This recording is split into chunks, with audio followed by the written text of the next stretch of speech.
Kundan kecil merupakan anak pendeta Hindu yang memimpin sumbangan untuk perayaan Diwali.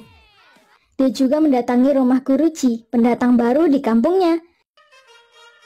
Saat itu adalah pertama kali ia melihat Zoya yang sedang sholat. Layaknya orang dewasa, dia jatuh cinta pada pandangan pertama dan ingin Zoya menjadi kekasihnya. Hingga dewasa, Kundan selalu memandangi Zoya dari jauh, bahkan belum tahu namanya. Kundan tak menyerah. Meski 15 kali dia ditolak, dia tetap konsisten menyatakan cintanya. Sehingga Zoya pun luluh dan memberitahu namanya, Zoya. lalu menyuruh Kundan menemuinya nanti sore jam 5 di dekat sungai Gangga. Rizwan? Tapi Kundan berbohong, mengaku-ngaku orang Islam bernama Rizwan.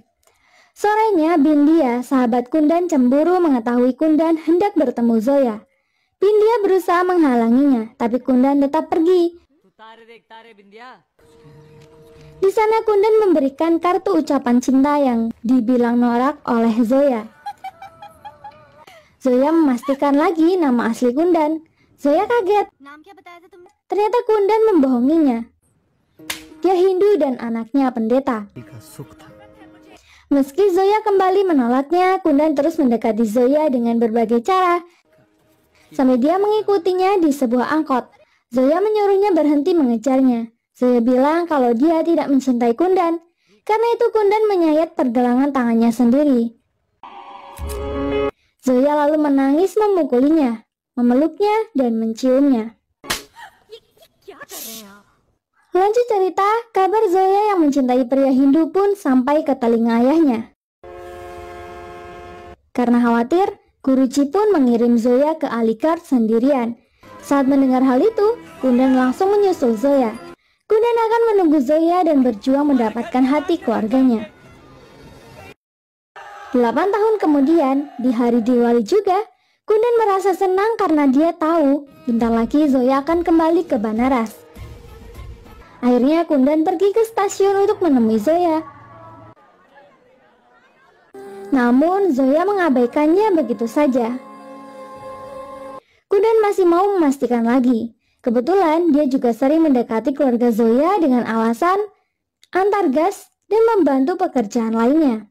Kundan mencari kesempatan dan berkomunikasi menggunakan bahasa isyarat agar Zoya kembali mengingatnya. Zoya ingat, dia turun dan menanyakan kabar Kundan, sehingga Kundan pun menjadi lega. Tapi esoknya saat Zoya jalan dengan Rasmi, Kundan menanyakan rencana selanjutnya. Dia akan masuk Muslim jika perlu agar mereka bisa menikah. Zoya terkejut, kapan mereka berdua berkomitmen akan menikah. Kundan lalu mengajak Zoya berbicara secara pribadi untuk mengingatkannya tentang masa lalu saat mereka jatuh cinta. Zoya bilang kalau saat itu mereka belum dewasa dan hanya cinta monyet saja. Lalu Guruji meminta Kundan membantunya mempersiapkan pesta kecil di rumahnya malam ini untuk acara perjodohan Zoya dengan seorang dokter. Karena 2 tahun lagi Guruji hendak pensiun. Kundan yang syok lalu pergi menemui Zoya. Dia marah karena Zoya tak bilang akan dijodohkan dengan dokter sebentar malam oleh ayahnya sendiri. Ternyata Zoya juga baru tahu. Dia pergi dan bilang ke ibunya kalau dia tidak ingin menikah. Ibunya tak menghiraukannya. Dia ingin Zoya melihat lelaki itu dulu, baru dia boleh putuskan. Zoya lalu mengundang Kundan ke biliknya. Zoya tak ingin dijodohkan. Dia meminta bantuan Kundan untuk menggagalkan perjodohan ini. Jika tidak, Zoya akan menyayat pergelangan tangannya sendiri. Kundan pun setuju, hingga acara pesta pun dilakukan dengan lancar. Tapi keesokan harinya saat Bindia berdoa ingin menikahi Kundan, Kundan justru memaksanya pura-pura sakit untuk mensabotase dan merekayasa perselingkuhan dokter yang semalam dijodohkan dengan Zoya. Karena Bindia adalah sahabat yang baik, dia rela melakukannya. Kabar itu sampai ke Guruji dan rencana mereka untuk menggagalkan perjodohan Zoya pun berhasil. Keesokan harinya, Kundan kembali mengganggu Zoya saat bersama Rasmi. Kundan meminta Zoya menaiki Vespa yang dibeli khusus untuk memboncenginya. Kundan mengira Zoya menolak dokter itu karena dia mencintainya. Ternyata semua itu karena Zoya telah mencintai Akram. Akram merupakan senior Zoya di kampus JNU Aligarh. Akram merupakan sosok pemimpin yang berani menentang ketidakadilan. Dia tak memandang kasta, suku, ras, dan sebagainya, karena semua manusia mendapat hak yang sama. Suatu malam, Zoya menghampiri Akram dan kawan-kawan yang sedang mabuk. Tapi dia merasa tidak dihormati, sehingga dia mengkritik pidato Akram yang terlalu lebay tanpa pendekatan logika. Akram lalu menanyakan namanya dan menariknya sangat dekat. Dia bilang kalau dia tidak memperjuangkan kenyataan, namun dia memperjuangkan apa yang menurutnya benar. Singkat cerita, setelah malam itu, mereka berdua semakin sering bertemu satu sama lain dan bertukar pikiran. Mereka juga banyak menghabiskan waktu dalam kegiatan sosial. Tanpa sadar, cerita Zoya itu membuat Kundan cemburu tanpa melihat jalanan. Lalu Kundan pergi ikut penyembahan, sedangkan Zoya pulang sendiri dengan basah kuyup. Di rumah lagi-lagi orang tua Zoya menuntutnya untuk segera menikah. Zoya semakin marah dan berontak. Dia hanya ingin menikahi pria yang dia mau, dan sekarang dia sudah menemukannya. Di sisi lain, Kundan terlihat putus asa. Paginya Murari menemukan Kundan yang telah menyayat tangannya sendiri dan langsung dilarikan ke rumah sakit. Setelah sadar, Rasmi mendatangi Kundan karena Zoya ingin bicara penting dengannya. Zoya kesal saat tahu Kundan menyayat pergelangan tangannya lagi. Akhirnya Zoya menjelaskan kepada Kundan kalau yang terjadi dulu adalah sebuah kesalahan dan faktanya mereka tidak akan bisa bersama. Walaupun Kundan sudah banyak berbakti kepada orang tua Zoya, bukan berarti dia harus menikah dengan Zoya. Zoya menganggap Kundan sebagai sahabat, tapi ternyata Kundan adalah musuh terbesarnya. Kundan sadar yang dilakukannya adalah salah. Dia terlalu egois dengan perasaannya dan menyuruh Zoya tak memikirkannya lagi. Malamnya, Kundan menghadapi Guruji dan jujur kepadanya kalau dia adalah orang Hindu yang Zoya cintai 8 tahun yang lalu. Guruji pun marah. Kundan terus mendekati Guruji sampai akhirnya Kundan berhasil menyampaikan kepada Guruji. Dulu Kundan mengajak Zoya kawin lari, tapi Zoya tak mau karena dia menghormati ayahnya. Namun sekarang, ada seorang pria muslim berpendidikan dari keluarga baik-baik yang sangat Zoya cintai. Mereka membutuhkan restu Guruji. Jika tidak, ia tak bisa memastikan Zoya takkan kawin lari. Esoknya Zoya datang menemui Kundan dan memeluknya untuk berterima kasih karena sudah membantu membuat ayahnya mengerti tentang pria yang dia cintai. Di pelukannya itu Kundan bilang, "Aku akan tetap mencintaimu sampai kapanpun. Aku juga akan menikah saat kau menikah dan melakukan apapun yang aku bisa. Jika tak bisa, lebih baik aku mati tanpa menyebut namamu." Kundan lalu menemui Bindia yang sedang dipaksa menindik hidungnya. Kundan tiba-tiba mengajak Bindia untuk menikah. Bindia bersyukur, akhirnya pujaan hatinya mengajaknya menikah. Di lain sisi, Akram pun sudah sampai di Banaras, sehingga masing-masing pernikahan pun dipersiapkan. Namun, mendekati ritual ijab, Kundan tak kuasa menghadapi situasinya. Saat Murali memeluk sahabatnya untuk menenangkannya, dia terkejut melihat foto Akram di koran. Tanpa pikir panjang, Kundan langsung membawa koran itu untuk memberikan koran itu ke Guruji. Kundan kecewa, Akram bukanlah nama aslinya, melainkan Jasjit, seorang Hindu yang pura-pura Islam agar bisa menikahi Zoya. Semua orang pun marah dan Kundan pun pergi dari sana. Kundan termenung di pinggir sungai sampai larut malam. Lalu Murari memberitahu bahwa Zoya dirawat setelah menyayat tangannya sendiri. Tapi Kundan dan Murari harus mencari Jasjit terlebih dahulu karena dia digebuk massa dan dibuang. Mereka lalu pergi ke stasiun dan menemukan Jasjit di pinggir rel, lalu melarikannya ke rumah sakit. Di rumah sakit itu pula, dia memeriksa keadaan Zoya. Zoya akan pulih kembali walaupun dia kehilangan banyak darah. Lalu Guruji mengingatkan Kundan, seharusnya dia menikah hari ini. Kundan dan Murari yang lupa pun segera pulang. Di sana semua orang sudah menunggu dengan lelah.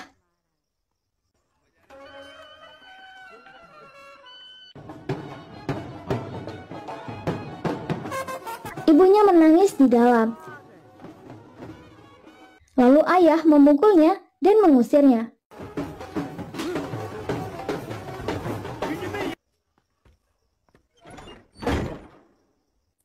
Dia hanya melihatnya dari balkon dengan kecewa. Kundan lalu menjenguk Jasjit sampai dia sadar.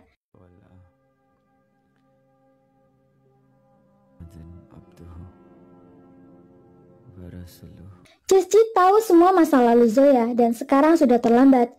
Jasjit heran, bahkan pemerintah Delhi tidak bisa menyentuhnya. Namun seorang gadis bisa membuatnya kacau. Jasjit ingin cepat pulih, masih banyak pekerjaan yang harus dia kerjakan di parlemen. Ternyata sebelum kejadian ini, Jasjit dan rombongannya diminta bergabung dengan Partai Perdana Menteri, namun dia menolaknya.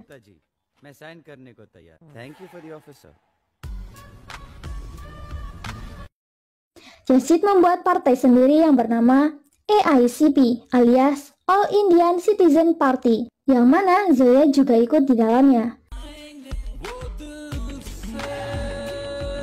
Mereka banyak melakukan gerakan sosial bersama membantu warga.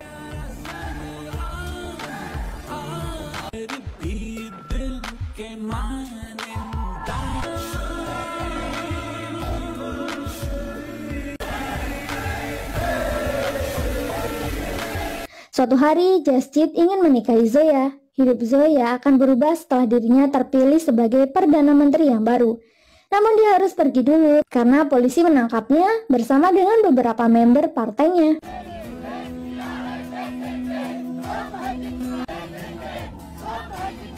Itulah hari terakhir mereka bertemu di Delhi. Lalu beberapa hari kemudian, saat dia dan membernya bebas, Zoya menelpon agar Jasjit segera ke Benaras selama seminggu untuk pernikahan mereka. Sebenarnya itu sangat mepet dengan pemilu, tapi Jasjit tetap datang sebentar. Awalnya semua berjalan dengan baik, tapi sekarang sudah hancur semuanya yang ia rencanakan. Lalu keluarga Jasjit menemui Kundan dan berterima kasih sudah menyelamatkan Jasjit malam itu.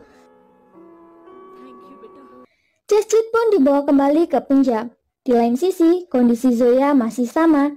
Kundan berpikir untuk membeli 2 tiket kereta ke Punjab untuk kawin lari dengan Zoya.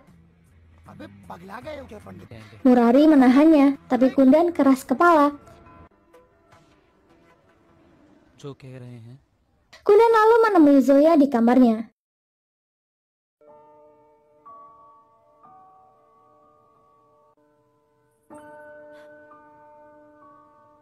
Dia memberitahu keadaan Jasjit dan mengakui kesalahannya. Namun dia berjanji akan membawa Zoya kepada Jasjit. Zoya lalu meludahinya. Tapi Kundan melakban mulut Zoya. Malamnya mereka pun berangkat.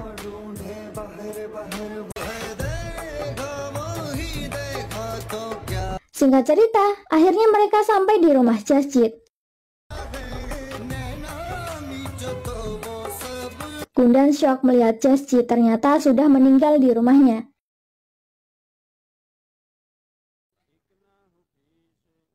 Kundan berlari sampai muntah. Dia pergi meninggalkan Zoya begitu saja dan menangis menyesali perbuatannya. Setelah tahu kematian Jasjit, Zoya pun juga pergi dengan tatapan kosong, sedangkan Kundan masih tetap di sana. Dia tak tahu mau ngapain, tapi Rasmi membantunya dan memberinya uang untuk pulang. Maka pergilah Kundan tanpa tahu arah.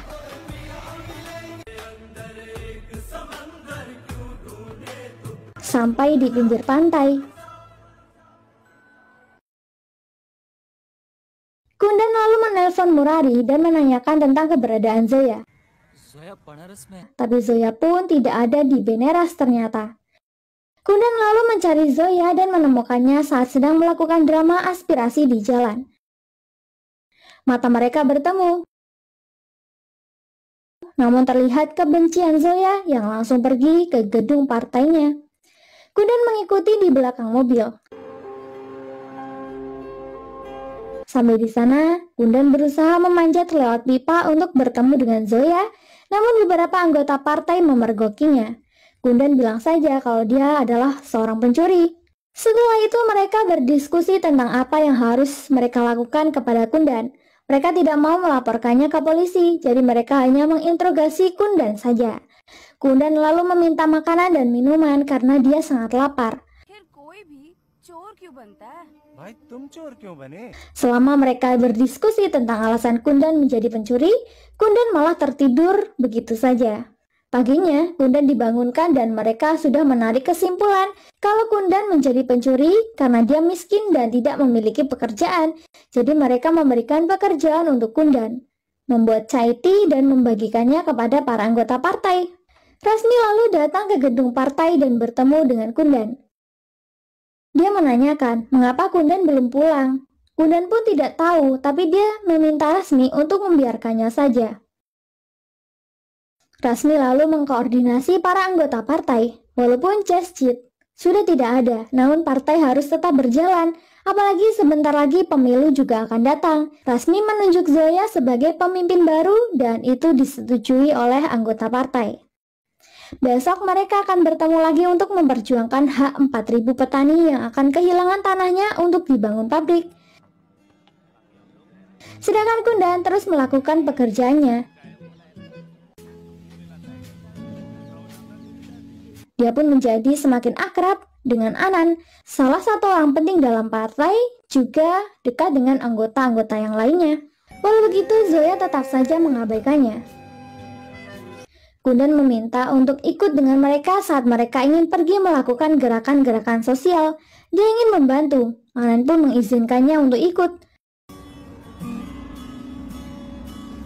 Singkat cerita, mereka pun sampai di tempat para petani yang mempertahankan tanah mereka. Tapi ternyata para petani ini malah menangkap seorang tentara PSE untuk dijadikan sandera.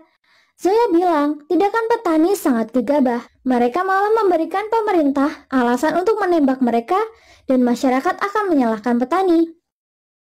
Zoya lalu berbicara kepada SP dan melarangnya untuk melakukan ini. Namun SP tidak toleran dan terjadilah keributan.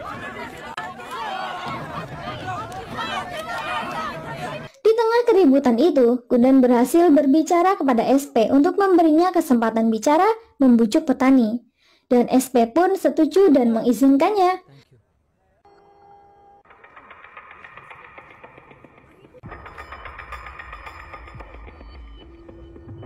Kundan lalu berbicara pada petani dan dia berhasil membawa tentara PSE bebas dari sanderaan. Anan penasaran apa yang dikatakan Kundan. Kundan ternyata hanya bilang kalau tentara itu juga anak petani miskin dan memiliki keluarga sama seperti mereka. Jika mereka membunuh PSE, sama saja mengutuk diri mereka yang sama-sama bekerja sebagai petani.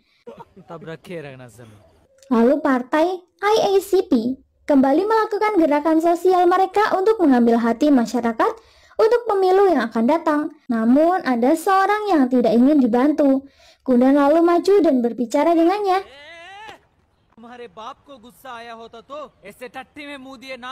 Sampai orang itu pun hanya bisa diam. Aksinya itu membuat semua member partai merasa takjub. Sehingga media mulai menyorot Kundan seperti pengganti Jasjit. Kundan juga akhirnya menjadi juru bicara partai IACP dengan melakukan pidato di kampanye mereka. Dia melakukan hal itu bukan untuk menarik perhatian Zoya, melainkan untuk meneruskan perjuangan Jasjit. Hingga berita tentang kampanye Kundan di partai IACP sudah sampai ke telinga menteri. Sehingga polisi pun datang untuk menangkap anggota IACP yang sedang ngecamp. Zoya ngamuk dan menyerang polisi. Kundan menengahi. Dia mengancam akan memindahkan inspektur itu jika mereka sudah mendapatkan kursi di parlemen. Polisi itu pun meminta maaf. Dia hanya disuruh Vinod Gupta, sekretaris Perdana Menteri. Anan lalu menghimbau kepada para anggota termasuk Zoya untuk tidak melawan inspektur. Gupta lalu datang dan memanas-manasi mereka. Namun Kundan mengancamnya untuk tidak macam-macam lagi dengan mereka. Melihat itu, Zoya pun marah. Apa yang dilakukannya selalu salah, sedangkan Kundan selalu benar. Padahal kematian Jasjit adalah ulah Kundan, katanya. Dia juga mengklaim sekarang Kundan hanya mau merebut jabatan Jasjit dan meniduri kekasihnya. Di markas, Rasmi juga menunjukkan perasaannya yang kehilangan saudaranya. Tapi Kundan adalah harapan terakhir mereka. Zoya tak mau dengar. Ia justru menuduh Rasmi bersekongkol dengan Kundan. Tak lama Gupta datang kembali untuk memaksa Kundan minta maaf dengannya. Kundan menolak. Alhasil dia dipukuli oleh polisi suruhan Gupta. Di ambulan, Kundan bilang ke Anand kalau dia bersyukur Zoya mengatakan semua itu dan ingin berhenti menjadi anggota.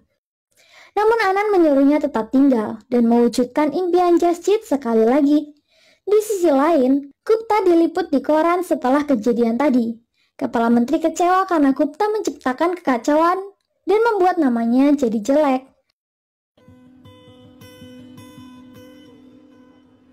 Lalu Perdana Menteri meminta waktu sebentar pada Zoya secara pribadi. Perdana Menteri memprovokasi Zoya untuk meminta Kundan bergabung dengan partai mereka. Dia memanas-manasi Zoya dan membanding-bandingkan Kundan dengan Jasjit. Perdana Menteri sengaja membakar api dendam Zoya untuk Kundan, penyebab kematian Jasjit. Namun Zoya masih diberikan waktu untuk memikirkan tawaran tersebut. Zoya lalu datang memeluk Kundan.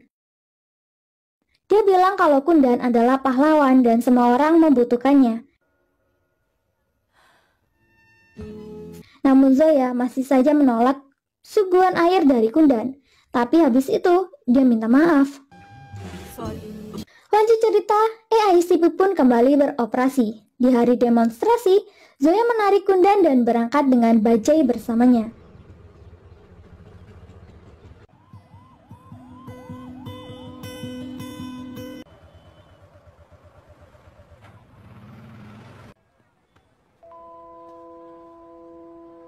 Zoya memakaikan pakaian Jasjit kepada Kundan untuk berpidato dengan wajah sedih. Zoya akhirnya mengakui kalau dia kini sudah mencintai Kundan lagi. Tapi Kundan bilang, Zoya sudah melakukan segalanya dengan baik, sehingga Zoya sudah tidak perlu mencintainya lagi. Kundan tidak tahu kemana Zoya menyuruhnya pergi, namun dia akan pergi kemanapun Zoya suruh. Kundan janji akan memenangkan suara untuk mewujudkan impian Jasjit. Kundan lalu pergi ke atas panggung.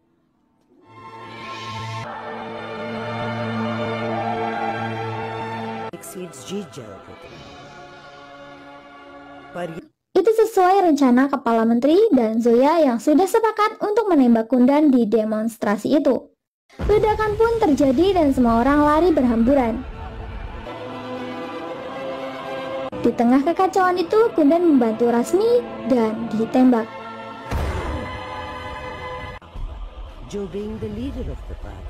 Zoya berhasil melakukan apa yang disuruh Perdana Menteri hari itu dan berkhianat dan bergabung dengan partai Kepala Menteri.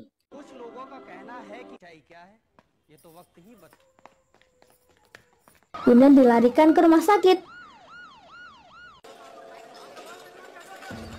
Sedangkan Kepala Menteri berkampanye dengan Zoya di sisinya. Kepala Menteri menyangkal dia tidak ada di balik insiden demonstran yang melukai Kundan, dengan alasan untuk apa mereka terlibat jika Zoya yang mewakili AICP mendukung mereka. Lalu Zoya diminta naik untuk membelanya. Di sanalah dia melemparkan bom. Zoya mengungkapkan kebenarannya bahwa Kepala Menteri serta dirinya sama-sama terlibat dalam insiden tersebut. Dia siap dengan resiko yang akan dihadapi, namun polisi bisa menangkapnya sendirian, asalkan mereka sudah melakukan penyelidikan untuk Perdana Menteri. Lalu Zoya pun pergi. Saat keluar, seorang polisi bilang kalau dia berbohong karena sebenarnya Kundan sudah diberitahu kalau di hari itu akan ada ledakan, namun dia tetap datang. Artinya Kundan sudah tahu niat dan rencana Zoya, namun dia pura-pura tidak tahu. Di lain sisi, Kundan sedang dalam ruangan operasi.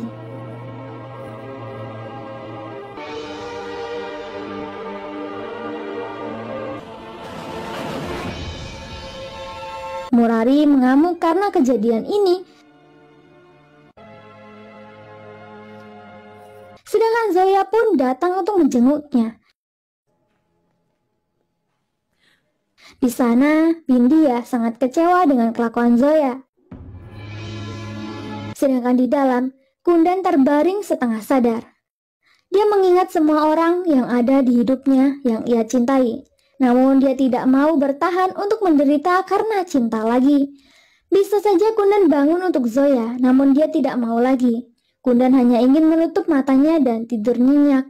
Dia ingin mereinkarnasi dirinya untuk mencintai Zoya lain di kehidupan selanjutnya.